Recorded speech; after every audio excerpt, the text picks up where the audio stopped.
హనుమ విషయంలో మీకు ఎదురుగుండా ఒక మూర్తిని కూడా పెట్టి పూజ చెయ్యక్కర్లేదు. భయం వేసింది అనుకోండి, ఎప్పుడైనా ఒక చీపురు పుల్ల తీసి మీకు ఎదురుగుండా రాయి కనపడితే రాయో ఏదో ఒకటి తీసి ఇసుకలోనో నేల మీదో అది పడిందా లేదా ముద్ర కూడా సంబంధం లేదు, హనుమ అని రాసి నమస్కారం చేసి నిలబడితే చాలు, ఉపద్రవం నుంచి గట్టెక్కుతారు అని చెప్తుంది శాస్త్రం.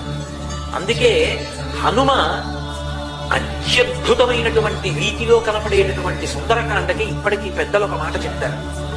ఏదైనా జీవితంలో జటిలమైన సమస్య వచ్చినప్పుడు దాన్ని ఎలా పరిష్కరించుకోవాలో అర్థం కాకపోతే సుందరకాండ పుస్తకం తీసుకొచ్చి అక్కడ పెట్టి రామచంద్రమూర్తికి, సీతమ్మకి, హనుమకి నమస్కారం చేసి ఒక కొత్త చీపురు పుల్లని తెచ్చి కళ్ళు మూసుకుని సుందరకాండలోకి గుచ్చితే ఏ కాగితం దగ్గరికి చీపురు పుల్ల గుచ్చుకుంటుందో అక్కడ సుందరకాండ విప్పి చూస్తే ఈ సమస్యకి పరిష్కారం రామాయణ కథాంతర్గతంగా కలుగుతుంది.